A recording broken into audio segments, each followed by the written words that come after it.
tal? Muy buenas noches. Bienvenidos a la burbuja, su burbuja, centenaria burbuja, 100 programas, hay que estar orgullosos. Qué orgullosos estamos, no porque seamos más que nadie, porque esto es gracias a Dios, esto es gracias a Alfonso Rojo, esto es gracias a ustedes, sobre todo a ustedes. Hemos llegado a 100 y este es el inicio de una gran amistad, que diría la película de Casablanca. Porque realmente tenemos la convicción, el propósito claro de ser útiles, de ser entretenidos, de tener esa capacidad de llegar a sus hogares y ofrecerles un programa en el que ya saben que van a tener un tiempo de tertulia, tiempo de entrevistas, tiempo de cultura, un programa en el que al menos no les va a dejar nadie indiferente, porque creo que es lo peor que te puede pasar en la vida. Ser indiferente. Ustedes, algunos, nos pueden insultar y pueden generarles ira, lo que podemos decir o opinar. Pero la mayoría yo sé que nos animan, que nos aplauden y se lo agradecemos mucho. A veces incluso nos piropean, así que hay que dar las gracias. Siempre lo digo, pero hoy pues con mayor especial pues, amor desde mi corazón y con un agradecimiento pleno a mi queridísima Marta García, que es, pues, sin ella, pues fíjate, 100 programas aguantándome y aguantando, pues eso, todas mis idas, mis venidas, mis guiones de aquella manera y esta a veces las que preparo. Así que gracias de corazón, Marta, y gracias de verdad a todos los que estáis ahí detrás y que aportáis, porque de verdad hacéis muy grande esta burbuja. Esa burbuja de la que se queja Sánchez, que va contra él y de la que se victimiza, pero yo creo que de aquella frase de Gabriel Rufián de no participamos de burbujas mediáticas de la extrema derecha ha salido un programa que está siendo referencia en España y que crea opinión y que cada día más y más gente se suma a esta burbuja y lo que te rondaré morena, lo que nos queda por celebrar, por asumir y por engrandecer.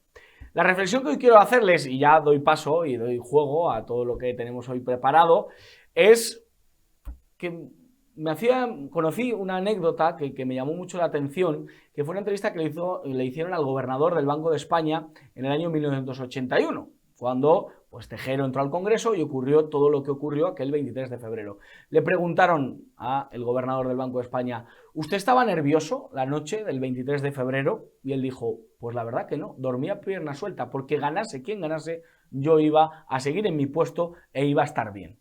A mí me da la sensación que hay parte, y no quiero señalar a nadie, como se decía en el colegio, hay parte de la sociedad española, de la clase, no voy a decir aristócrata, porque ya casi no existe hablar en esa terminología, pero sí de la clase mediática, de la clase de ciertos magnates, de ciertos empresarios de muchísimo dinero, que les da igual que gane Sánchez, que gane Feijóo. Ellos van a seguir cómodos, ellos les va a dar igual 8,80, van a seguir con sus privilegios, con sus lujos, algunos de ellos se lo han ganado a base de esfuerzo, otros heredado, pero de verdad no veo un convencimiento real de que la figura de Sánchez supone un peligro para España, para lo que somos, para seguir reconociéndonos, para que sigamos siendo una nación potente, con principios, con raíces.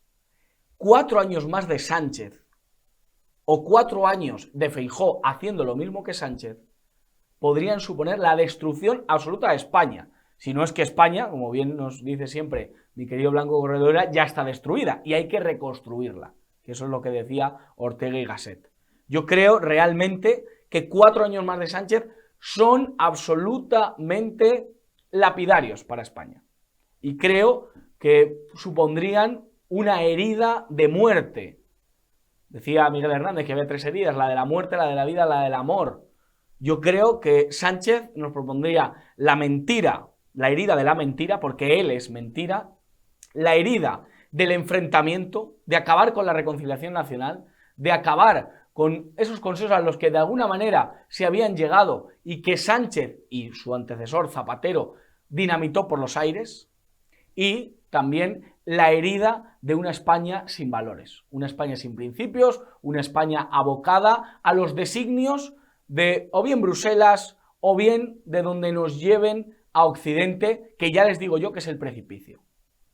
ya les digo yo que es el precipicio. Tanto para la juventud, una juventud que no puede permitirse una propiedad, que no puede permitirse una familia, esto es durísimo, como para una tercera edad, para nuestra gente mayor, a lo que se la precipita o bien a la eutanasia, que es una de las leyes estrellas de las que se jacta Pedro Sánchez, o bien a una pensión ridícula, o bien a tener que ver a sus hijos desesperados, y luego una clase media, eso que se llaman los boomers, aquellos que nacieron en los 60 y los 70, que son una clase que ha vivido muy bien, pero que ahora muchos de ellos siguen votando al PSOE, siguen confiando en el PSOE, porque virgencita, virgencita, que me quede como estoy, más vale lo malo conocido.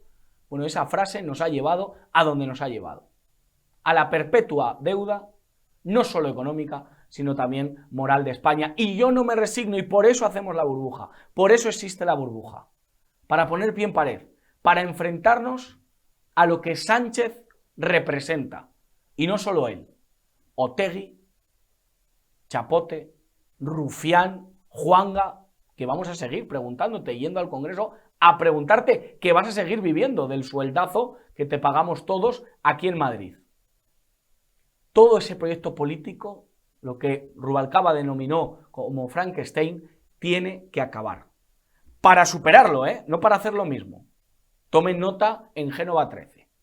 Vamos a analizarlo todo en este programa especial, centenario de la burbuja, con mi querido José María Blanco Corredoira, que estoy muy contento que me acompañes en un programa tan especial. Muchas gracias. Yo también estoy muy contento, Josué. Son 100 programas. Parece que no ha pasado nada, pero han pasado muchas cosas. Del escenario que veíamos lejano de unas elecciones municipales, pues hemos pasado a la realidad de unas nuevas elecciones generales y, bueno, asomados al abismo como llevamos tanto tiempo, la verdad. Pero María ha conocido la burbuja en su anterior etapa, en esta. ¿Qué supone la burbuja? ¿Qué representa? Pues para mí representa la burbuja alegre. Yo le llamo la burbuja alegre por una evocación de la tertulia literaria del Café León, porque quizá los oyentes no lo sepan, pero los tertulianos que por aquí pasamos conformamos una tertulia literaria, tenemos nuestro lugar de encuentro en el Caldero, en Madrid, y pretendemos ser pues emuladores de una tradición que es la tertulia, no solamente venir aquí a opinar, sino participar de una tertulia de corte literario.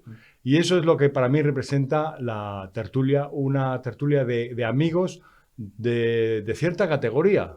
Eso es como yo, que nos admiramos unos a otros, Josué. Eso es verdad. Yo doy muchísimas gracias a José María Blanco Corredoira y a todos aquellos que forman parte de esta burbuja, a todos esos tertulianos, porque me aportan mucho más que lo que aquí opinamos, sino va más allá en cuanto a amistad, consejo, y eso siempre se agradece. Y tengo hoy también el gustazo de tener a una dama como Laura Alves, que pues es una habitual también de la burbuja, y le estoy muy agradecido que venga a este programa 100. Laura, ¿cómo estás? Pues muchas gracias, Josué, nuevamente por la invitación en este programa 100. Y la verdad que la burbuja para mí es un espacio sobre todo libre y que no tiene intereses ocultos, por así decirlo. Puedes opinar cosas que vemos en la realidad del día a día y se agradece muchísimo porque hoy en día ya sabemos que los medios no son tan libres. Sí, sí. Intereses tengo yo alguna vez cuando viene una chica guapa, pues a lo mejor yo qué sé, de poder quedar con ella, tomar un café luego y eso, pero es el único interés oculto que se tiene en la burbuja. Y no es oculto. Y no es oculto porque ya lo he puesto aquí delante de todos los espectadores. Hoy es un día marcado en el calendario. Hoy, según la Iglesia Católica, es el día de San Irineo, que es un patrón, es uno de los primeros teólogos de la Iglesia, pero además es el día del orgullo, según cómo se ha denominado y cómo se puede ver en Madrid. Hoy hay que estar orgulloso, Laura. Claro que sí. Y yo sigo abogando porque esta causa no sea una causa política, sino más bien una causa de derechos sociales. José María, ¿hay que estar orgulloso hoy? Pues yo creo, como ha contestado hoy Santiago Abascal, que el que quiera sentirse orgulloso, pues que así lo manifieste, y el que no sienta, no tenga esa percepción de que hay nada que celebrar, pues que se le respete. Yo creo que las administraciones deben mantenerse al margen, porque además legalmente están obligadas a no tomar, a no exhibir enseñas más que las oficiales, exhibir en los ayuntamientos, en los balcones.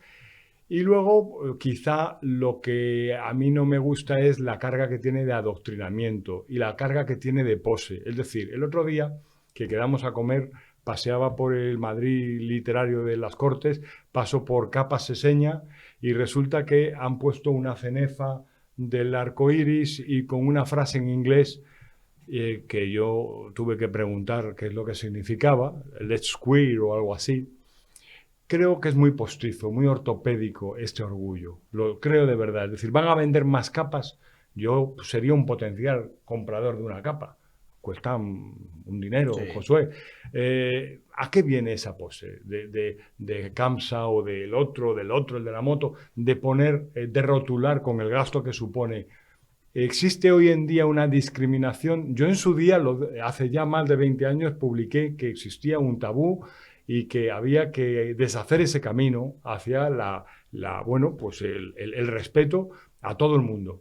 Y lo mantengo. Pero de ahí a que todas las campañas, que todas las empresas, que todas las instituciones vayan hacia un paso más, que es el adoctrinamiento, yo eso no lo veo bien. ¿Crees que las personas homosexuales, Laura, están discriminadas en la sociedad, en la España del 2023? Para nada, es algo muy normalizado y coincido totalmente. Es verdad que estamos yendo hacia un adoctrinamiento y hacia un todo tiene que ser friendly, todo tiene que ser etcétera. Hay personas que, bueno, que no lo admiten, entonces creo que se deberían respetar todo tipo de opiniones siempre y cuando se respete la libertad individual. Hoy han cargado contra Santiago Abascal en varias entrevistas. Él ha transmitido que él no se siente orgulloso porque él es heterosexual, lo cual pues, da fe su mujer, sus hijos y toda su familia. Y además le han preguntado por el convenio de Estambul y ha dicho si él quiere cargarse el convenio de Estambul. Él ha dicho que no sabe cuál es el convenio de Estambul. La verdad que le ha salido muy natural y yo la naturalidad en la política siempre la aprecio. Y lo que ha dicho que Vox sí que lo que quiere poner encima de la mesa es que los violadores, que los asesinos de mujeres, maltratadores de toda persona, pasen más tiempo en la cárcel de lo que pasan ahora. ¿Ese es el enfoque? Sí, porque es que estamos viviendo una época muy ñoña, muy infantil, muy pusilánime, en la que todos tienen que ser eslogan, etiquetas, lo hemos dicho muchas veces, el hombre eslogan con la camiseta diciendo no sé qué, hoy es el día de no sé cuánto, mañana es el día de no sé cuánto, todo el día es una pose. Ayer Pedro Sánchez, en el programa, que por cierto, José María, tenemos aquí a alguien, quédense quietos en su pantalla, tenemos al único español que no ha visto El Hormiguero ni un solo programa. Nunca. No sé, no puedo opinar. No sé cómo es ese señor. No tengo ninguna opinión. No sabes quién es Pablo Motos. Mal. Sé quién es. Sé quién es. Porque, claro, aparece todos los días una reseña en el periódico. Pero no he visto un programa de él ni lo pienso ver. No, las hormigas, entonces, no sabes cómo se llaman las hormigas. No sé nada. Y no tengo interés porque siento una especie de rechazo hacia esa moda de los programas. Nunca he visto Supervivientes, ni El Gran Hermano, ni todas estas cosas no me interesan. Porque el escritor, esto Juan Manuel de Prada nos lo explica bien, tiene que buscar tiempo para leer, para trabajar, para escribir, para escuchar música, para pasear, para abstraerse. Como quiera uno estar en el bote pronto de la política, de la moda, de tal, uno está perdido. Lo único que puede decir son cosas sin sustancia. Ayer en ese programa Pedro Sánchez llevaba una pulserita LGTBI de los colores del arco iris. Yo llevo la mía del Getafe porque me gusta, es mi equipo, el Geta. ¿Qué te parece esa manera de llevar pulseras los políticos? Una bobería que demuestra muy poca clase, muy poca elegancia, muy poco estilo. Eso es como yo lo percibo. ¿Se imagina usted algún político de la transición con una pulsera? No, nada comparable, nada comparable. Ayer un periódico rememoraba la figura de la musa de la transición, de Díaz de Rivera, que luego traicionó a Suárez, la verdad, eso no lo han contado, porque estaba trabajando para el Partido Socialista, pero ella y todas las figuras de la transición tenían otro estilo, otra categoría. Es decir, por ejemplo, en la jornada en la que se constituyeron las famosas Cortes, en el año 77, en la que ya estaba el Partido Comunista, apareció Rafael Alberti. Venía con un traje que llamaba la atención y una corbata que llamaba la atención, pero venía trajeado. Chao. Venía con un traje bohemio, de poeta, pero venía trajeado. Y de aquella generación que fueron mis abuelos, yo siento una veneración por los abuelos. Has dicho antes una cosa, José, que me atrevo a matizar sobre cómo hemos vivido, si hemos vivido bien o no los nacidos en los 60, como es mi caso, o 70. Hemos vivido bien, es cierto, tuvimos nuestras dificultades. Cuando yo termino la carrera no había trabajo, pero era la crisis del año 92, 93, porque yo tuve que hacer el servicio militar en el Cano. Pero en la época anterior, la época de nuestra generación, con respecto a la de nuestros padres, nosotros hemos vivido peor que nuestros padres. Si nuestros padres llegaron a ser comerciantes, empresarios, abogados, médicos, arquitectos, los que tuvieron la oportunidad de serlo, que no lo fueron todos, obviamente, todos esos abogados, arquitectos, médicos, comerciantes nacidos después de la guerra, han vivido muchísimo mejor que nosotros. Incluso los trabajadores, es decir, los empleados de esa digamos, clase media alta, los empleados que realmente forman parte de la clase media, han vivido mejor que muchos de nosotros. Son una clase propietaria que han podido acceder a la vivienda, y eso es un fenómeno que lo hemos comentado, que lo analizó Forges, y que es digno de tener en cuenta de por qué hoy vivimos una situación de una precariedad que no han conocido, por ejemplo, los empleados que en su día tuvo mi padre, que mi padre se dedicó a jubilar a todos. Y es una generación que todavía nos ve y ve La Burbuja y les gusta este programa. Laura, entiendo que sí has visto El Hormiguero, que lo has visto en varias ocasiones. Ayer viste al presidente, a Pedro Vi un Sánchez. ratito de... Sí, ¿Qué te parece su figura? Sobre todo porque parece que está saliendo indemne de cualquier entrevista. Además es que tiene un marketing brutal ese señor. O sea, es que le escuchas y te lo crees, aunque sabes que es mentira. Es increíble, la verdad que se debería estudiar cómo te conquista a través de las palabras cuando tú sabes que nada tiene de cierto esas palabras que decía, lo que tú decías de la pulserita, intentando politizar, hola, soy progre, soy muy game friendly, soy muy, etcétera. Pero Laura, yo estoy de acuerdo en que él tiene muy buenas capacidades. Sí, mucha carisma. Pero, ¿y si Josué, por ejemplo, tuviera la oportunidad de ir al Hormiguero, al de Alsina, al de la SER, al de la otra? Estaría hechizando a la audiencia. Efectivamente, a eso me refiero con que los medios son en parte cómplices. Claro. En cambio, él dice que no, que le atacan los medios. ¿Por qué una persona como Santiago Abascal no puede ir al Hormiguero y Pedro Sánchez sí? Esa sería la pregunta que hay que hacerse. Ambos son líderes de partidos que están representados en el gobierno. ¿Por qué uno sí y otro no? No, es la gran pregunta. Es la que ayer Albert Castillón desveló los detalles de por qué Santiago Abascal no ha ido al Hormiguero y, según la información de nuestro querido Albert Castillón, el Partido Popular se puso en contacto, en este caso con Mauricio Casal, uno de los grandes magnates dentro de la casa A3 Media, y le rogó que Santiago Abascal no fuese al Hormiguero. Es decir, estrategia pepera para que Abascal no vaya al Hormiguero. Es que el político siempre saca ventaja de la exposición.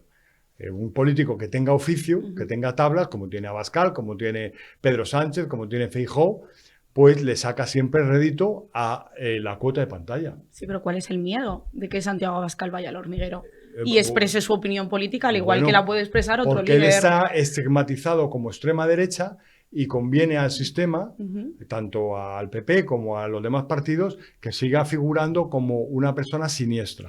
Y luego, a Pedro Sánchez, hombre, habría que recordarle muchas cosas. Durante 4 años ha estado escondido en todos estos medios de comunicación. No ha ido al Hormiguero, no ha ido al programa de Ana Rosa, que va a ir ahora, no ha ido al Alsina, y ahora está yendo. Y es que los periodistas se les ve, de verdad, con todo el respeto y cariño, porque son grandes profesionales y me dan 30.000 vueltas. Pero les noto con cierto miedo y agachando las orejas ante la figura de Sánchez, que yo creo que está amortizada, ¿no? Pero habría que ver la partida presupuestaria que han invertido en medios durante el mandato de Pedro Sánchez. Ha sido el presidente que más ha invertido en publicidad institucional, más de 300 millones, que parece el programa de Pepe Domingo Castaño, más de 500 millones, mira, me recuerdan por ahí, en publicidad institucional, porque 300 era lo que invertía, 290 Mariano Rajoy. Es decir, hay una diferencia enorme. Claro, pero frente a ese síndrome de Estocolmo, Laura, lo que necesita el periodista es estar un poco instruido y decirle, va usted a entrevistar a una persona que ha engañado a los españoles diciendo que había enviado una carta al Reino de Marruecos, que ahora esa carta, por lo visto, no la ha redactado ni la ha enviado. O sea, que la debió fabricar Marruecos por su cuenta. Es una estafa monumental. Es un fraude. Es un traidor, además. Nadie se ha atrevido a preguntarme. Entonces, ayer Josué, en el inicio del programa, hizo mención de causas que se podrían abrir por la conducta abiertamente criminal del presidente. Entonces, al periodista habría que instruirle y decir, bueno, usted va a entrevistar a un tipo que es criminal. Alsina estuvo bien cuando le dijo, ¿usted por qué nos miente tanto? Claro, él ahora se ha fabricado la idea de que mentir, de que rectificar no es mentir. Pero es una persona siniestra y mentirosa. Claro, cuando te enfrentas a la entrevista ante un criminal, ante una persona que ha pasado a lo largo de la historia. Es un estafador. A los estafadores hay que evitar el trato con ellos o decirles a la cara abiertamente. Yo, profesionalmente como abogado, he tratado con estafadores. ¿Qué particularidad tenían? Que cuando te los encontrabas en el pasillo de los juzgados, te preguntaban, hola, José María, ¿cómo estás? ¿Y qué tal la familia? Aunque te hubieran robado la cartera. O a tu cliente, porque tienen esa habilidad. Entonces hay que armarse y decirle, no voy a decir el nombre, Pepe, te recuerdo que has hecho un desfalco monumental. Yo se lo decía, ¿eh? Claro. Ahora te digo, sí, la familia bien, gracias. Gracias. Pero que eres un defraudador. Y hay que decirle, usted es un defraudador. Eso es. Y a partir de ahí ya a comenzar la entrevista, porque si no, claro, pues se cae en el compadreo. Claro. Y yo creo que con Sánchez... Era una lección de Juan Belmonte, de decir, primero, igual que al animal, un parón de golpe, en seco, ¡pum! Y después ya hablamos de lo que usted quiera. De verdad que agradezco todo el apoyo que se recibe. Este programa 100 es muy especial para nosotros. Yo quería acabar esta tertulia, porque a esta hora está Feijóo en El Hormiguero. Está Núñez Feijóo, que a ver qué tal se desenvuelve en un programa en el que, bueno, pues tienes que caer bien, tienes que ser entretenido, y Feijóo, pues el don de la gracia no lo tiene. Es verdad que parece un hombre más serio, y a veces, oye, los españoles optan por hombres serios para poder gobernarnos. Consejo al PP de cara al 23J, del tiempo que le queda a Feijóo para enfrentarse a esas elecciones, ¿qué consejo le podrías dar? Bueno, primero, que se apunte a una academia de inglés, por favor. Y segundo, un poco de carisma, porque realmente tiene la oportunidad de gobernar España y de hacer un cambio en toda la situación que llevamos viviendo durante años. Y ese sería mi consejo, que realmente sea consciente de que opta a gobernar España y que lo haga para todos. ¿Le propones alguna academia en concreto?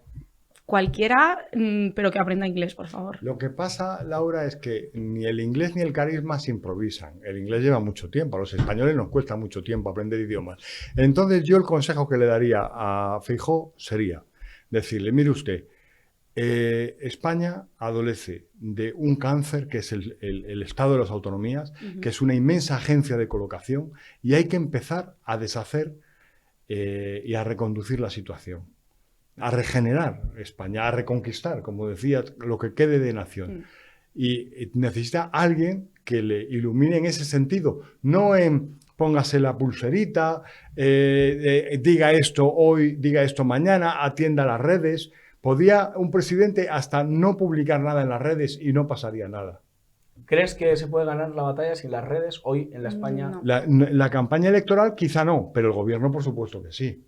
Es decir, un presidente no tiene por qué estar mandando un mensajito cada hora en Twitter. Cuando Pedro Sánchez en Twitter se solidarizó con esas chicas a las que gritaron desde una azotea sus compañeros en un colegio mayor y ellas respondieron, ¿qué te pareció? Pues como todo lo que hemos dicho antes, son posturas ortopédicas, que no vienen a cuento, que sabemos además que él no tiene tiempo de escribir eso.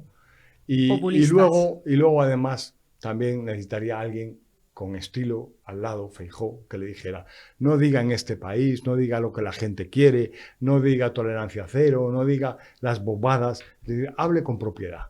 Porque yo, por ejemplo, un político de otro espectro, como Enrique Tierno Galván, pero que se hizo respetar, a pesar de las cosas que pudo hacer mejor o peor, porque hablaba con respeto a los ciudadanos, les hablaba como si fueran como niños, como le hablaba a sus alumnos, Irene, sí. como les hablaba a sus alumnos. Entonces, si tenía que explicar una tesis sobre teología, lo hacía, pero lo que no es esa generación lo que no iba a hacer era estar poniéndose el rosco diabólico aquí. El viejo profesor que hablaba a los chavales y hablaba a gente pues, de más altura con la misma capacidad, claro. Y eso era una realidad. Y cuando se equivocó es cuando quiso ser hombre eslogan y decir aquello de colocaos y al loro. Ahí es cuando se equivocó. Efectivamente, homenaje aquí a Tierno Galván. Laura, muchísimas gracias y a por 200, 300... Y 300 y 400 y que estemos aquí para celebrarlo. Hasta el 1000 y más allá, ¿no? Hasta el infinito y más allá, decía Buzz Lightyear. Pues sí, nosotros tenemos vocación de reconstruir España, porque no conocemos otra tarea mejor. No, la verdad, es que si no nos perdemos, no reconstruir otra cosa. Sí. Exactamente. José María Blanco Corredera, muchísimas gracias. Y alguien que quiere reconstruir España sin duda alguna y que ha tenido a bien venir a este programa y estar hoy con nosotros en el programa 100 es nuestro querido Alfonso Rojo, el presidente, director de esta casa, el hombre que hace posible todo, un periodista con mayúsculas, y voy a parar el peloteo porque parece que quiero que me suba el sueldo y no es así, así que vamos a ver lo que nos cuenta. De verdad, va a ser una entrevista de esas que hay que guardarlas y hay que tenerlas muy presentes, porque Alfonso Rojo da las claves de la España que quiere, da las claves de la clase periodística, nos cuenta por qué le gusta la burbuja. De verdad, compartan este vídeo porque Alfonso Rojo tiene mucho que decirles. Don Alfonso Rojo, burbuja 100 programas. Te damos las gracias porque si existe este programa, pues claro, es gracias a tu persona y al apoyo que siempre nos brindas.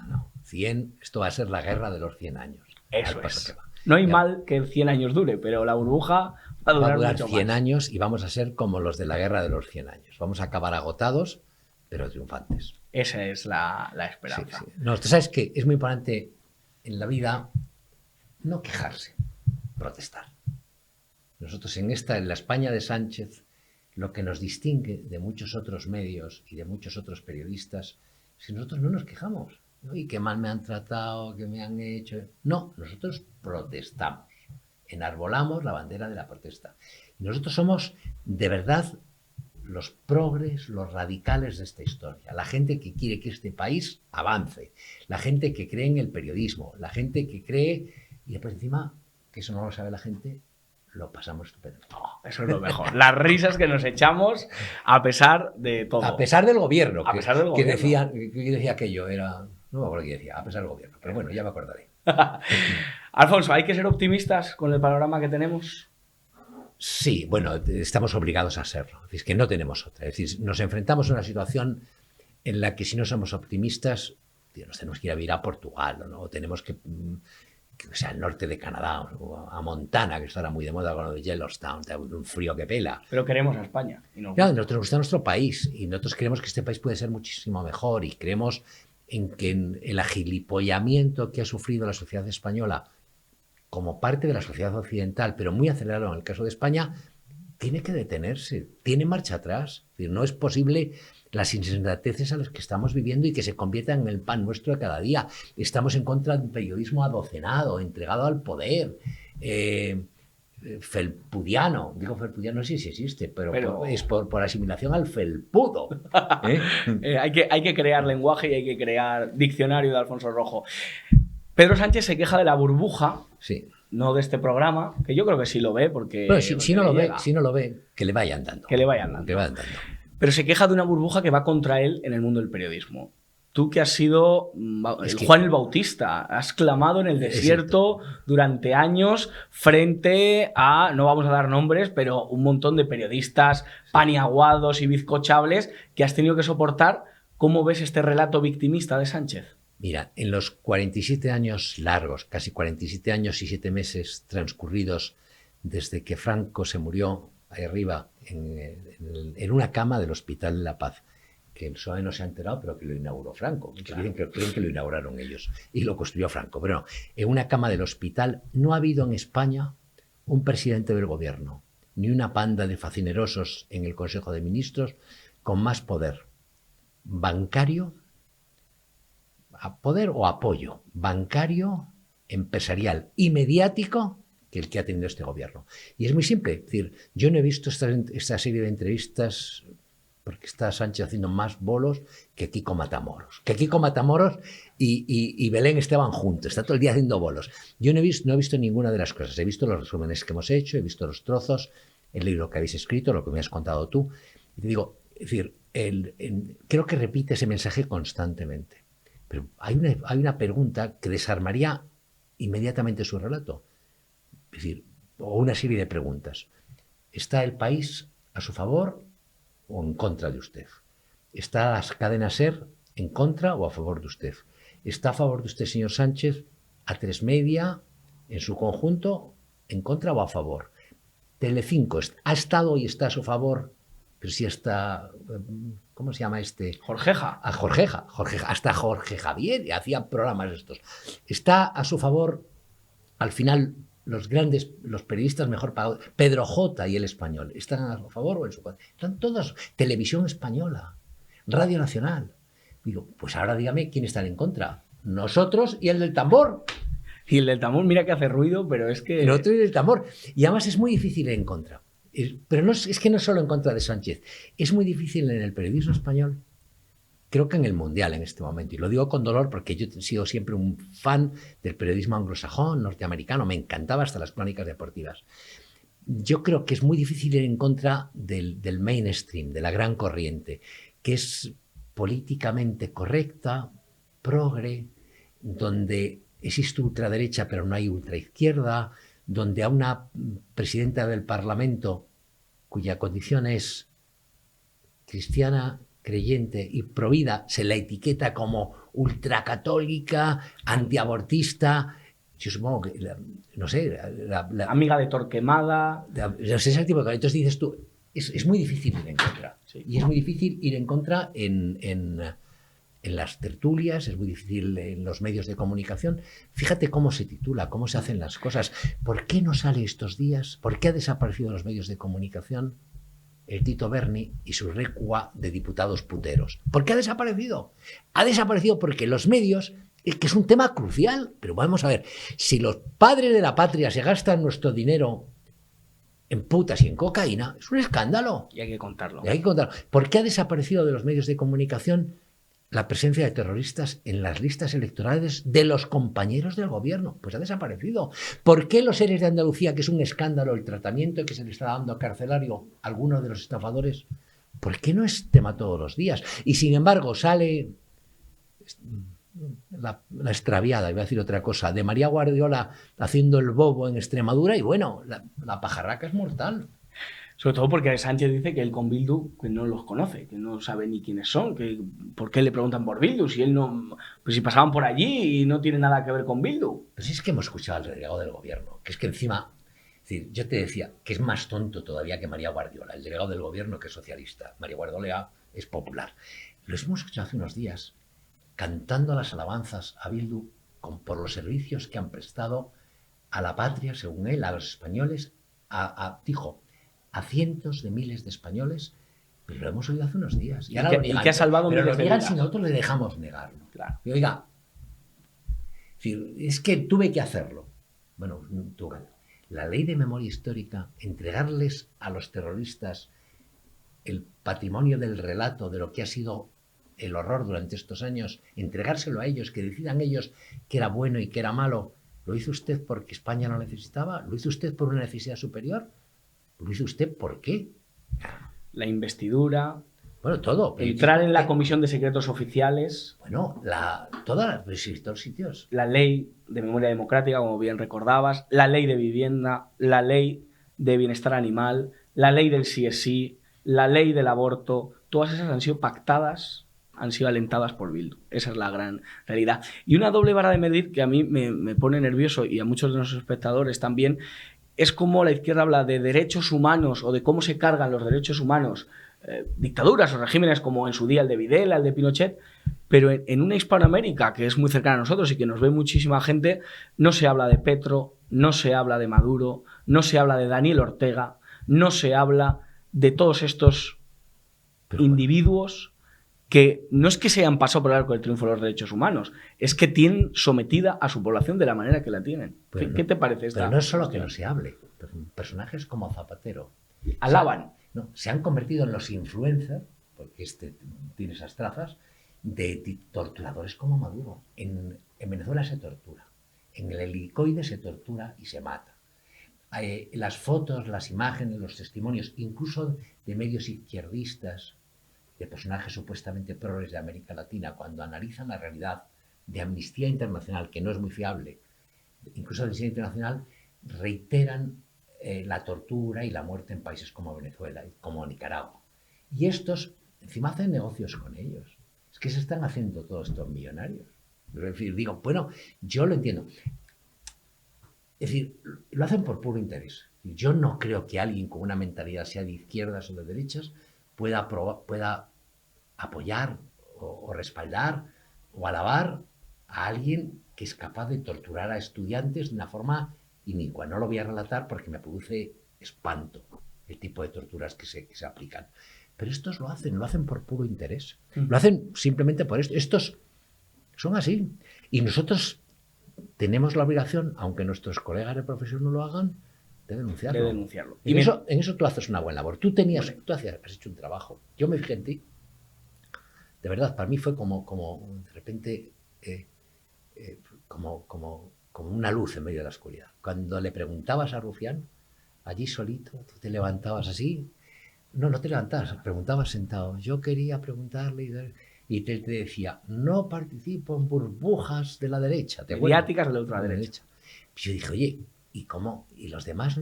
¿Alguna de tus colegas de profesión? Dijeron, oiga, que usted no le ha contestado a nuestro colega. Mutis. Silencio. Aquiescencia. Es tremendo, ¿eh? Es tremendo. Y mientras tanto, Pepe y Vox, ¿a qué están jugando? Vamos a ver. Ya te dije antes que se ha convertido eso de que eres más tonto que María Guardiola, va a hacer... No se puede entender.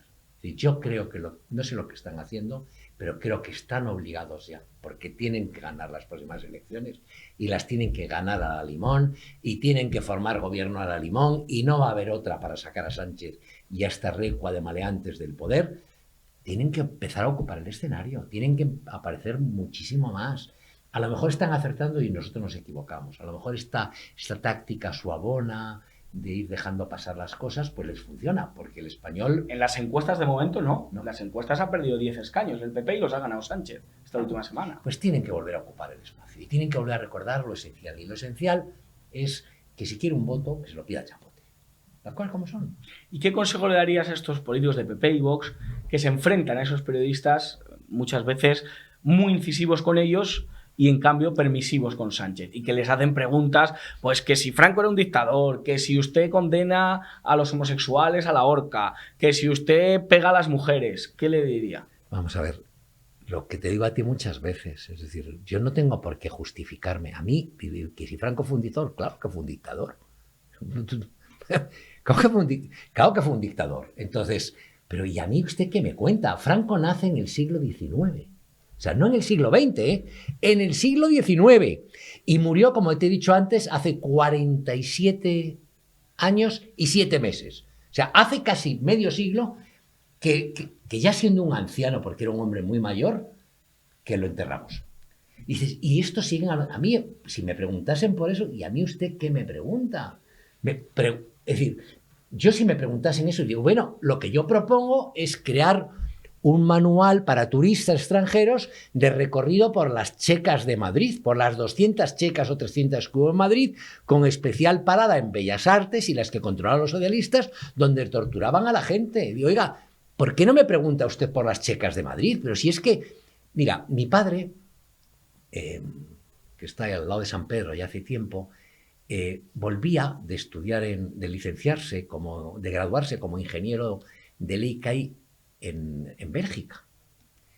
Y llega justo a Madrid con 20 años, recién graduado, justo cuando va a empezar la guerra civil, en los días previos, en la semana previa.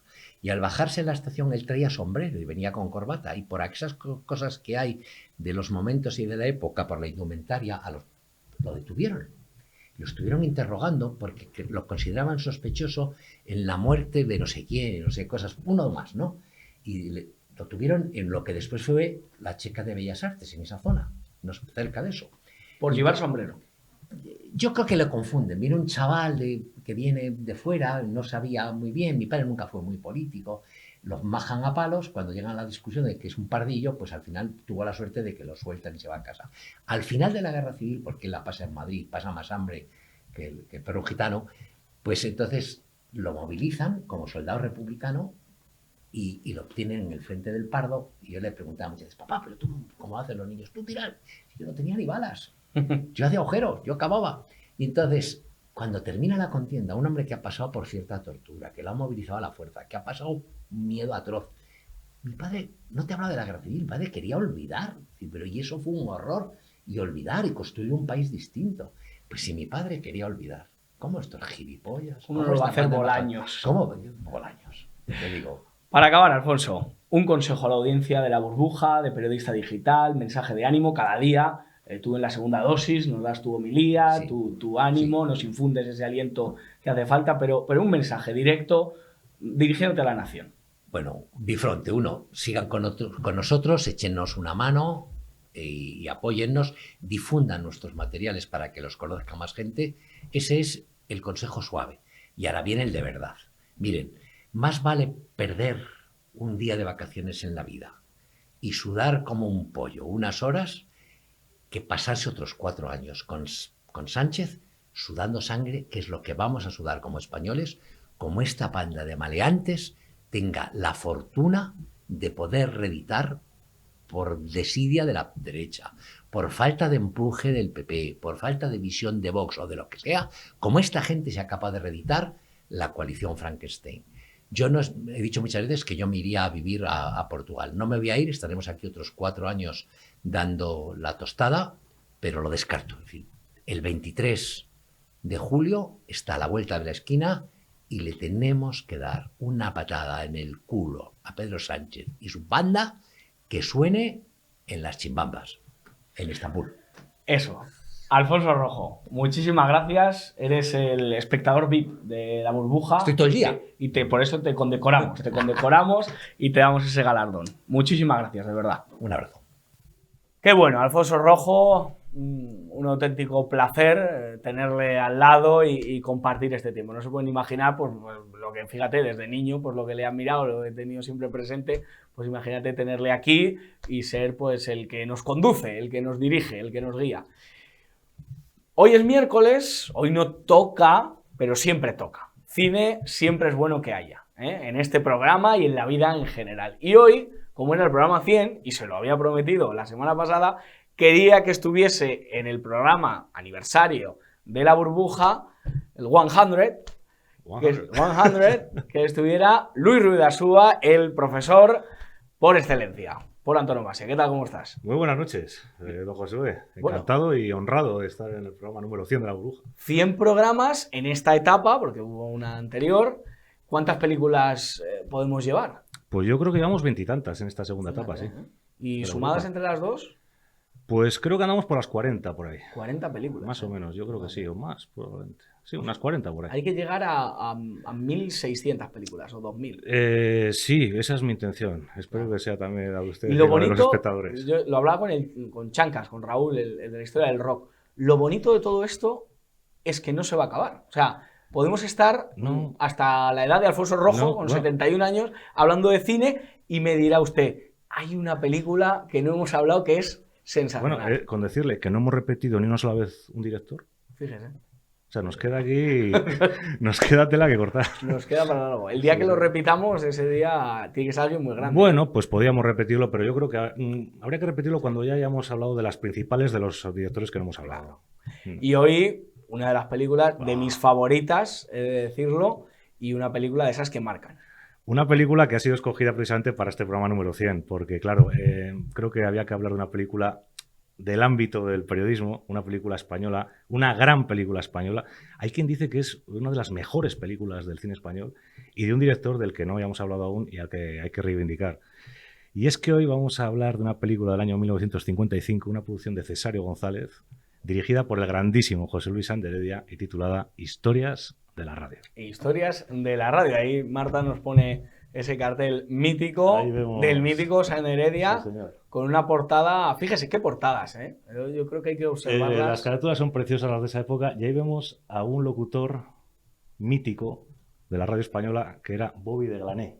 Eso es. chileno, afincado en España, que tenía un programa que se llama Cabalgata Fin de Semana, de un éxito tremendo en Radio Madrid, y que fue el creador de Carrusel Deportivo. Carrusel Deportivo, fíjese, señor. ¿eh? Carrusel Deportivo, año Sí. 51. Tanto hay que agradecerle a ese programa que nos ha hecho vibrar en la radio española.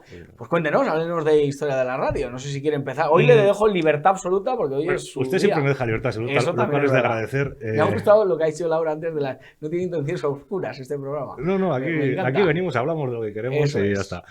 Entonces, yo me gustaría hablar un poquito antes de José Luis Ander Heredia, porque creo que es un director al que hay que reivindicar. José Luis Ander Heredia es un madrileño de pura cepa, nació en 1911, nació en el número 116 de la calle Hortaleza, hoy es el número 90 y aún se conserva, os he dicho que pasamos mucho por esos barrios, Hombre, pues muy cerca de mi casa. se conserva la placa en honor al gran José Luis Ander Heredia, lo cual es de agradecer. José Luis Ander Heredia, que es primo de José Antonio, primo de Rivera, Sabía que usted lo iba a decir. es que es importante decirlo porque esa fue una de las cosas por las que casi no podemos estar aquí ahora hablando de él. ¿Por qué? Porque va a ser un hombre que va a empezar a dirigir películas durante la Segunda República, año 34-35, es muy amigo de Luis Buñuel. ¿Y qué pasa? Que cuando estalla la Guerra Civil, José Luis Ander Heredia está en Madrid, en el Madrid revolucionario, es primo de quien es primo y tiene las simpatías políticas que tiene, es decir, él es simpatizante de Falange. Está atemorizado, lógicamente, duerme en los bancos del parque con auténtico terror de que vaya a ser detenido y efectivamente al final es detenido y es llevado a la checa de Marqués de Riscal, es detenido por un grupo de milicianos. Y Alfonso aquí- Rojo antes nos ha hablado de las checas de Bellas Artes y hemos hablado de este tipo de cosas. Una historia de su padre que ha sido... Sí, en curiosa. este caso, ¿qué pasó? Pues a mí me parecen una de esas historias tan bonitas dentro del drama de la Guerra Civil. Él era amigo de Luis Buñuel y Luis Buñuel, en el momento en que se entera de lo que ha pasado, reúne a todos los trabajadores que puede de los estudios donde había trabajado con Ander Heredia, se presentan todos en la checa de Marqués de Riscal y todos los trabajadores defienden la figura de José Luis Ander Heredia como un hombre bueno, como un hombre con el que no ha habido nunca ningún problema, como un hombre como debe ser. Y gracias a eso... Aparte de eso, la gran influencia de Luis Buñuel consigue, milagrosamente, que José Luis Ander Heredia sea liberado de la checa. Todo esto viene muy bien contado, tanto en un libro escrito por él, Clave de mí, como en una biografía, que fue la primera que leí yo de Ander Heredia, que me encantó, de Fernando Vizcaíno Casas y Ángela Jordán, que se titulaba, con esos títulos maravillosos de Vizcaíno Casas, de la checa a la Meca. La checa a la Meca. Y logra, como decimos, logra fugarse, se va de Madrid, logra pasar a Francia y ahí se va a incorporar al ejército de Franco con el grado de alférez, acaba la guerra de teniente y a partir del fin de la guerra él se va a convertir en el cineasta, entre comillas, oficial del régimen. ¿Por qué? Porque va a ser el encargado de llevar a la pantalla un guión escrito ni más ni menos que por Franco, con el seudónimo de Jaime de Andrade. Es la famosa película Raza, del año 1941. Y después va a dirigir en 1964 la película conmemorativa de los 25 años de paz del régimen, Franco, ese hombre. Y claro, esas dos películas le van a dar esa fama del director oficial, ¿no? Pero claro, yo creo que sería una injusticia valorar a Ander Heredia solamente por esas dos películas, que ambas tienen su interés, por otra parte. José Luis Ander Heredia abarca todos los géneros, es uno de los grandísimos directores de cine español y podríamos citar aquí multitud de películas de él. Hay una en concreto que es Los ojos dejan huellas, una película de cine negro, de la que algún día podríamos hablar, que es sencillamente sensacional. Tiene películas muy populares, Juicio de faldas, Don R.Q.R. con Paco Martínez Soria, Me debes un muerto, Faustina, 10 fusiles esperan, Los gallos de la madrugada, El taxi de los conflictos, película con Carmen Sevilla, que me he enterado que ha fallecido, una lástima, y en fin, un director al que hay que reivindicar porque fue un gran director de cine español que murió en 1992 y que tiene grandísimas películas. Un director de esa España en blanco y negro de la que habla Pedro Sánchez. Y bueno, primero lo de blanco y negro, hay grandísimas películas en blanco y negro. Y segundo, José Luis Ander Heredia era un hombre con un gran sentido del humor, era un hombre nada sectario, lo prueba esta amistad con tantos, con Paco Raval, con Luis Buñuel, que eran, en teoría, tenían que ser rivales políticos, y esa gente que era muy inteligente y eran buena gente, no, en esas cosas ni se fijaban, que es lo que hay que hacer. Si quiere contamos una anécdota, que en una de esas cenas, comidas, en las que antes aludía José María Blanco Corredoira, usted bajó al baño y se topó con un familiar, en este caso de Ander Heredia. Si quiere, cuéntelo. Pues yo, vamos, estoy encantado, porque para mí fue algo muy, muy bonito. ¿Por qué? Porque en esas cenas y comidas, que gracias a este programa, gracias a la amistad que nos une, pues hemos podido conocer a una serie de personas que yo nunca soñé con rodearme de personas de este nivel y poder contar con su amistad, pues en el famoso restaurante que ha mencionado don José María Rodríguez Caldero, me encontré con el sobrino de don José Luis Sáenz de Heredia, que es Álvaro Sáenz de Heredia, con el que disfruté de una cena que, vamos, para alguien que le gusta el cine y el cine español como a mí, pues fue algo precioso. Y la verdad es que... Hay que traer a don Álvaro un día. Don Álvaro es un señor pues muy entrañable y muy parecido a su tío, yo creo, por su sentido del humor, por su cultura, etcétera. Vamos a entrar en materia, vamos a entrar en historias de la radio. Una película, para quien no la haya visto, que yo creo que toda una generación ha sido marcada. O sea, ha sido una de las películas que más se han visto para toda una generación. Es una película... Son 3 historias, de ahí el título, que tienen un nexo de unión, que es dos locutores, ¿no? Uno, un joven muy soberbio que se quiere comer el mundo, un pelín chulo, y una locutora que está locamente enamorada de él. Ese es uno de los nexos de unión. Y el otro nexo de unión son 2 entrañables realquilados de esas pensiones tan típicas de la época, que todas las mañanas se levantan para hacer las tablas de gimnasia de la radio. Son 2 señores, bueno, graciosísimos, porque en aquella época se hacía gimnasia con la radio, ¿no?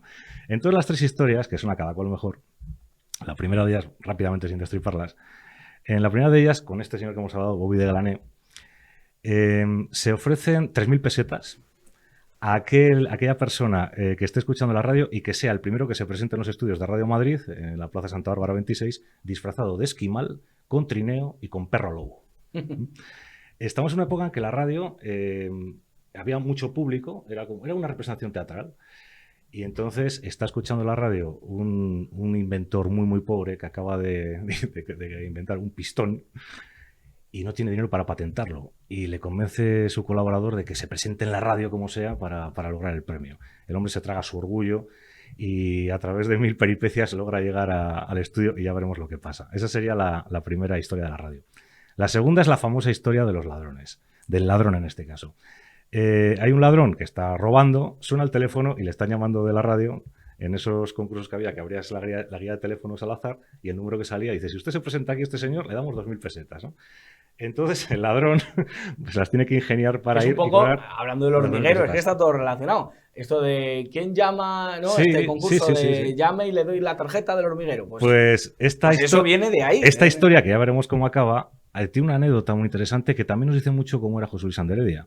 22 años más tarde, un genio del que aquí hemos hablado, que es Woody Allen, tiene una película que se llama Días de Radio, un homenaje a la radio de su infancia. Bueno, pues curiosamente esa película comienza con 2 ladrones, en este caso, que están en una casa, llaman por teléfono y es la radio que les está ofreciendo un gran premio si logran identificar las melodías que suenan, ¿no?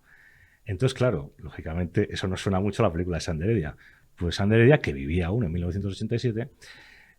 su abogado, Fernando Vizcaíno Casas, yo creo que leí alguna vez que estuvieron hablando, oye, que Woody Allen, que esto puede ser motivo de plagio o lo que sea. ¿Y sabes lo que dijo José Luis Sáenz de Heredia? Josué. Dijo, que un genio como Woody Allen pueda tomar una idea mía me parece un auténtico honor. Es un tipo estupendo y no vamos a hacer nada. Fíjate cómo era José Luis Sáenz de Heredia. Sí, qué generosidad y qué Esa es la segunda historia. Y la tercera historia, que probablemente sea la mejor, se desarrolla en un pueblecito de la Sierra de Madrid, Horcajos de la Sierra. Y hay una viuda muy pobre que tiene un hijo que tiene una gravísima enfermedad que solo puede operar un doctor en Suecia. Y ese doctor manda una carta al pueblo y dice que él se compromete a operar gratis a ese niño. Pero claro, hay que pagar el billete hasta Suecia. Bueno, todos los vecinos del pueblo aportan lo que pueden, pero aún faltan 2.000 pesetas para el pasaje. ¿Y qué van a hacer? Pues el señor más sabio de ese pueblo, que es el maestro don Anselmo, es convencido de que acuda a la radio a un concurso de estos de cultura general para llevarse las 2.000 pesetas de premio. No vamos a decir lo que pasa en ese concurso, pero aquellos de nuestros telespectadores que no hayan visto esta película no van a olvidar en la vida lo que pasa en ese concurso y cómo acaba esta maravillosa película Historias de la Radio. Historias de la Radio, que recuerdo. Mi padre me la puso yo creo que tenía 10, 11 años y me dijo, tienes que ver esta película. Y luego la he ido viendo durante mi vida y de verdad que siempre está en mi recuerdo, no solo por el amante de la radio que soy, sino también porque de verdad que es una película que te entretiene muchísimo y me parece entrañable. Ese es el término, entrañable, absolutamente. Sí, totalmente. Vamos a hablar un poco del guión también de la película, en el que, bueno... El guión es del propio José Luis Sáenz de Heredia, se le ocurrió. Creo que lo escribió en el Escorial un fin de semana. Es que estos eran así. Bueno, el caso es que el reparto es impresionante porque se juntan en esta película toda esa generación de actores españoles maravillosos que tenían todos una peculiar forma de hablar, tenían una personalidad propia, unos registros propios que los hacen verdaderamente entrañables y con los que te identificabas. Como hay muchísimos, me voy a limitar a hablar rápidamente, por ejemplo, de Francisco Rabal, que es el locutor, este joven y ambicioso, Gabriel. Francisco Rabal es uno de los grandísimos actores del cine español. Él empezó con Rafael Gil, de que también hemos hablado aquí, en los años final de los 40, principios de los 50, esas películas de Murió hace 15 años, La guerra de Dios, El beso de Judas, Or Intrépida, ¿no? Ese tipo de películas. Va a trabajar con los más grandes. Él va a trabajar, por ejemplo, con Buñuel. Él va a trabajar en Nazarín, Viridiana, Belle de Jour. Él va a trabajar, ya digo, con los más grandes, con Bardem. Y en su madurez, yo creo que va a llegar a su cenit. Cuando ganó en Cannes el premio por Los Santos Inocentes, película de Mario Camus, La Colmena, Mario Camus. Bueno, Los Santos Inocentes, la interpretación de Paco Raval con la Milana bonita, ¿no? Eso es algo que no se nos puede olvidar nunca. Y un Paco Raval que yo también recuerdo con agrado, hoy que ha estado aquí el grandísimo aficionado José María Blanco Corredo Ira, porque es Juncal, en la gran serie de televisión española del 88 de Jaime de Armiñán, Juncal. En fin, un grande Paco Raval. Pero es que aquí, en esta película, aparece también el que para mí posiblemente sea, a mí es el actor que más me gusta de cine español, que es el gran José Isbert. Pepe Isbert. Bueno, el físico de Pepe Isbert, la voz ronca, entrañable. Un Pepe Isbert, Josué, que fíjate, debutó, su primera película es un cortometraje del año 1912 de 5 minutos sobre el asesinato del presidente del gobierno, José de Canalejas.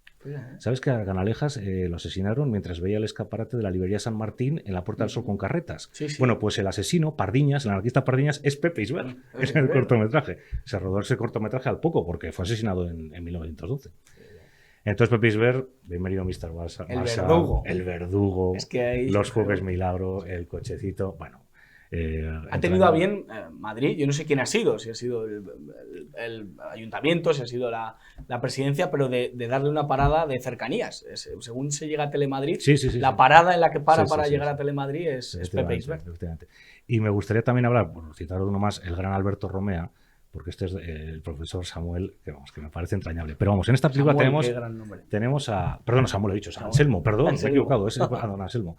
Tenemos en esta película a José Luis Ozores, tenemos a Guadalupe Muñoz San Pedro, a Juan Calvo, tenemos a Tony Leblanc, que es el chofer que lleva a Pepe Isbert a la radio. Es decir, un reparto entrañable. Y no quiero olvidarme que tenemos a dos personajes que se interpretan a sí mismos, porque en la radio va a aparecer el grandísimo torero Rafael Gómez, el Gallo, y va a aparecer don Luis Molovny, el Mangas. El Mangas, el jugador del Real Madrid, que le hace una entrevista y fíjate lo que dice. ¿Sabes? Dice, ¿cuáles son sus recuerdos como internacional? El partido más destacado. Pues él menciona aquel partido en el Mundial de Río de Janeiro, dice él, en 1950 contra Uruguay, que España empató a 2 y Uruguay se proclamó campeón del mundo, que ganó a Brasil en Maracaná en la final. El maracanazo famoso. El maracanazo, ¿no? Pues España no perdió con Uruguay y en ese equipo estaba Luis Molovny, como bien explica en Historias de la Radio. Sí, qué buena película. Oye, muchísimas gracias por este regalo. Siempre nos hace usted un regalo, pero el de hoy tal. Termine, pues eso, diciendo por qué hay que ver esta película en 2023. Bueno, esta película hay que verla porque posiblemente sea la mejor película de José Luis Anderedia. Hay que verla porque es muy difícil encontrar un elenco de actores como estos, con sus peculiares voces, sus peculiares registros, y sobre todo eran personajes con los que se identificaba la gente. Eran un cine muy popular. Yo creo que esos son los principales motivos para verla. Pero si tuviera que escoger uno, sería que esta película, aunque solo fuera porque es una comedia de humor, ya estaría bien. Pero nuestros espectadores, si bucean en la película, aquí vamos a ver que el humor tapa auténticos dramas, porque estamos en una película en la que la gente se tiene que poner en ridículo para obtener una mísera cantidad de dinero para conseguir una patente, para poder viajar, para que operen a un hijo. Es decir, es una película que bajo ese pozo de humor tiene historias verdaderamente tristes detrás, y yo creo que eso es una prueba más de la grandeza de José Luis Anderedia y de la grandeza de Historias de la Radio, película que por supuesto aconsejamos a nuestros amigos telespectadores. Qué bonita reflexión, porque nunca sabemos ante la necesidad hasta qué punto somos capaces de llevar. Y yo creo que no se intenta aprovechar la radio de esa desesperación de la gente, sino todo lo contrario, ¿no? De crear, o por lo menos la película, ese clima. En la película hay momentos... hay, por ejemplo, cuando está Pepe Isbert disfrazado por la calle, la gente se ríe de él, pero de una manera muy, muy cruel, ¿no? A mí esas cosas, la verdad es que cuando veía esta película antes solo me fijaba en los momentos de humor, pero ahora me fijo más en esa crueldad, por ejemplo, de reírte de un señor mayor que está disfrazado por las circunstancias por las que está disfrazado. Es decir, esta película es muy interesante. Hay que verla. Profesor, muchísimas gracias por Usted, estar en el programa 100 de La Burbuja. Y quien tenía que estar en el programa 100, en el 100, pues es nuestro querido Carlos Paz. Si es que no podía faltar en esta fiesta. Qué fantástica, fantástica esta fiesta de La Burbuja de Periodista Digital. Don Carlos Paz, ¿dónde se halla? Buenas tardes, estoy en uno de mis escondites fuera de Madrid.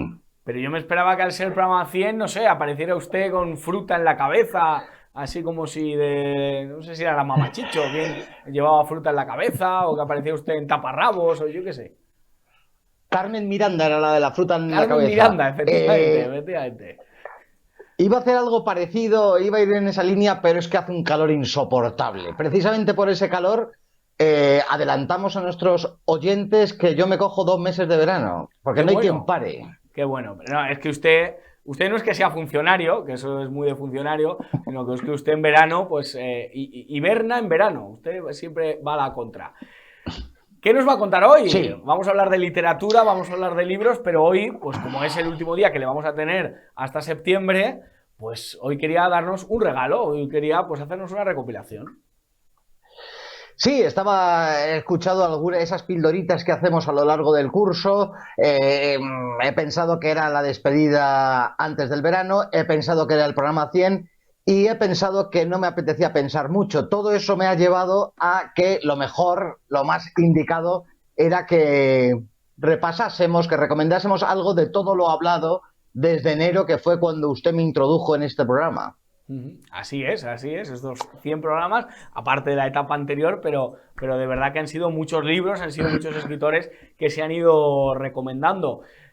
Si yo le digo la pregunta manida que todo el mundo hace, si usted fuese en un avión y le dijesen, se cae el avión, le dejamos leer un libro, ¿qué libro le pediría usted a esas azafatas que a veces tienen las pantorrillas un poco desagradables, pero que la mayoría son muy guapas? ¿Qué libro elegiría usted? Pues seguramente elegiría irme con la de las pantorrillas, pero pues mira, voy a dedicar, quizás no te voy a contestar a lo que me has preguntado, pero sí, bueno, porque no sé qué elegiría. Seguramente si se va a estrellar la Biblia para hacer la paz con Dios, que necesitado estoy de ello. Pero mi intención en el programa de hoy sería recomendar lecturas livianas para el verano, con este calor insoportable. 5 cositas muy ligeras. Quizá sería lo mejor para el verano, para llevárselo a la playa, para leerlo tomando un café en una terracita junto al mar, en la montaña o donde cada uno le dé la gana. Sí, o en esas barbacoas que organizan los cuñados y este tipo de contextos que se producen en verano. Los cuñados y los gilipollas. Hay que huir de los gilipollas, de los cuñados y de las barbacoas. Esto es mi mensaje de este verano. Pero para hablar de libros, quizá, pues mira, una de las primeras 5 cosas, estaba recordando el programa que hicimos de Jardiel Poncela. Una novelita ligera, divertida, como Amor se escribe sin H, o La Tournée de Dios, por ejemplo. Recomiendo desde aquí. Me parece buena recomendación. Muy bien. Algo quizá más ligero, pues 2 autores que escriben cuentos.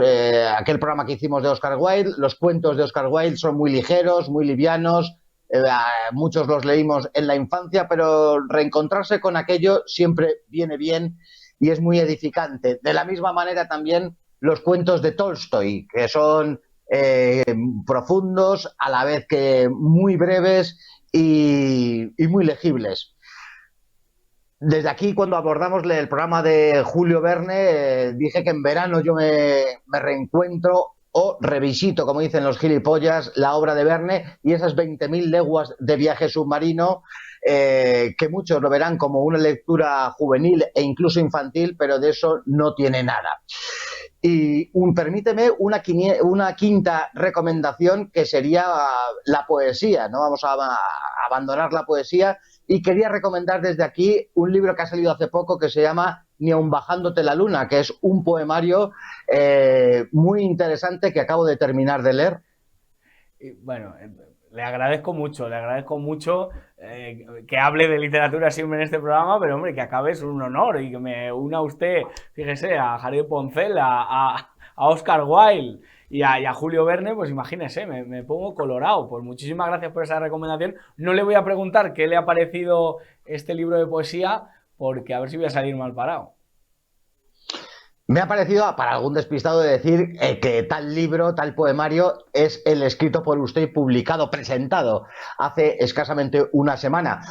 Como conozco el autor y conozco la génesis de algunas de las poesías, pues muy objetivo no puedo ser, pero sinceramente, si me pareciera una mierda, no lo recomendaría. Y no pareciéndome tal cosa, sino todo lo contrario, sabiendo usted, Máximo, que soy crítico con muchos autores de poesía, alguno conocido por todos, diré honestamente que me ha parecido muy certero, muy digno, y en ese género desenvolverse con dignidad no es fácil.